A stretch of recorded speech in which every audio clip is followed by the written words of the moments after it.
Welcome guys.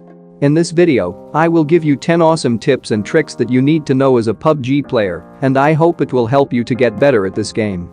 Starting with the first tip, and the most requested one, how to spray down enemies in a moving vehicle. If your enemy is driving the vehicle towards you in a straight line, then it's really easy to take them down. But the problem begins when your enemy is driving the vehicle around you in a circular path or in a horizontal path. Even if you shoot the vehicle perfectly, your bullets may not hit the player. So this tip will help you to hit a moving target in a vehicle. If your target is 100 meters away, then you need to aim at the front bumper of the vehicle. An example is shown in the screen. This method will work for all the vehicles, such as Dacia, buggy, motorbike, including boats. You just need to aim for the front bumpers. If there are no bumpers, just imagine as there is one.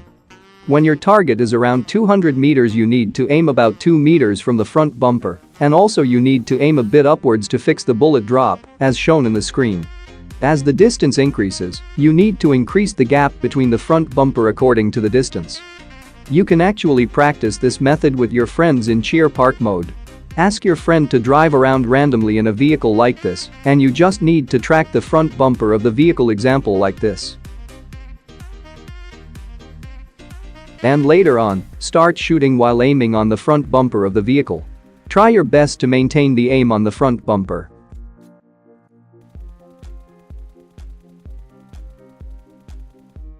Here is the handcam part on how I track the vehicles. I use full gyroscope, so I totally depend on gyroscope for vehicle spraying, and this is how my hand movements will look like. Sometimes I might rotate my body in order to spray down the vehicle.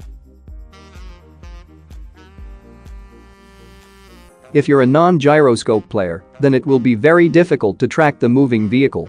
You need to drag with your thumb finger in a certain direction while also controlling recoil, which is pretty hard. This method will work perfectly fine with high bullet velocity weapons such as M4, SCAR-L, AUG, including snipers like AWM. For other weapons it may not work perfectly fine.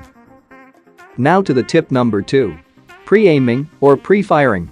We talked about this in my previous videos, and I gave some examples, but now I will give you even more examples, and if you understand that, you can pretty much instantly react to your enemy's movements and pre-fire at them.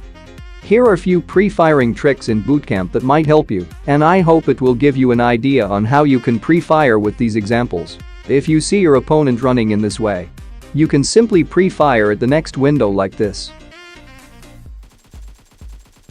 And similarly, when your opponent is running in this way, just aim for the next available window like this and pre-fire or manual fire. If you see that your opponent is running towards this way, then aim for any of these 3 windows. I would recommend second and third windows and start pre-firing to surprise them. And even when your opponent is running into the house to escape from you, you can still shoot them through the following windows. Example like this. I hope you understand this method. If you did understand, then you can do some crazy pre-fire that your opponent will never expect, and it will surprise them. Here is a trick that might help you in bootcamp. If your enemy is camping near stairs and waiting for you, then just run back and follow to this place. Get on top of these boxes. Now you need to run and jump exactly at the edge, otherwise you will fail. Keep your hands empty in order to make this jump. And from here you can see and kill the enemy from the windows. Or you can also get to the second floor in this way. Tip number 4. Always switch to first-person mode when jumping out from the windows. This is the third-person view. Your body will block most of your view. And now to the first-person mode, you can clearly see the player. When we compare it side by side, you can notice the difference by yourself. In third-person mode, the character's body will block half of the view. And in first person, you can clearly see the player, so you can adjust your aim much easier. Many of you asked when to use FPP switch and how to take advantages of it. There are many situations it can be used, but here is an example on how you can take the advantage of FPP switch while playing in third person mode. Here is a jump trick in Pachinki that will help you to surprise attack your enemies.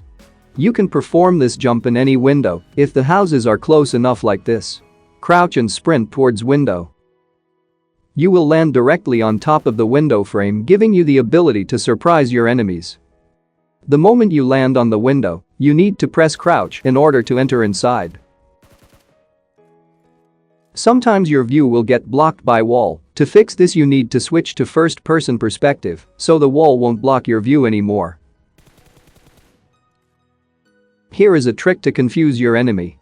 If an enemy is coming towards you, just pretend like you're going to attack, but actually not, just fall back to the cover and your enemy will start pre-firing. So wait until your enemy runs out of bullets and as soon as he reloads, it's your time to attack. You need to make sure that your enemy runs out of ammo, otherwise you will end up dying like this.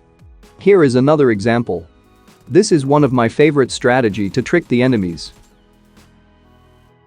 Expose yourself to your enemy and then as soon as the enemy starts shooting at you, quickly fall back and wait for your enemy to reload and attack. If your teammate got knocked while you're fighting with your opponents and you wanted to revive, but most people would throw a smoke and run to revive, this is not a safe way to revive your teammate, it's risky.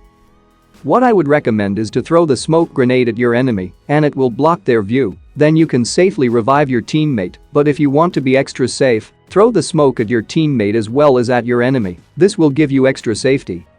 Here are some call-outs and building names in Giorgio Pool City that might help you.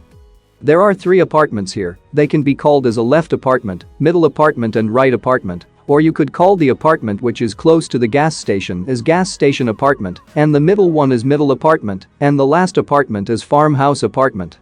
And behind the apartments you can see the 6 houses, they are actually called as backside 6 houses which are the best place to loot in this city in my opinion, and you can call it as left 3 houses and right 3 houses. And in the front side of the apartment you will see another 6 houses, they are also called as 6 houses stacked with 2 side by side. And for other houses you can call out with the color of the house and roof as well, for example, red-green or red-orange.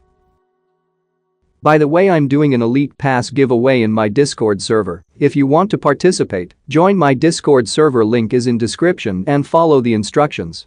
Anyway, that's all I got for this video. If you learned something new, hit the like button and subscribe for more upcoming content like these. And comment below what type of videos you want next. Enjoy my bot gameplay and see you guys in the next one. Some days there's no one else who loves me like you used to. Some days I'm not myself, there's no one I can turn to.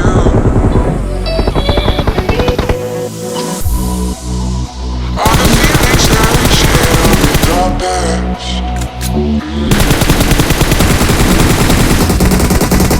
Your relationships are never meant to last.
Bye.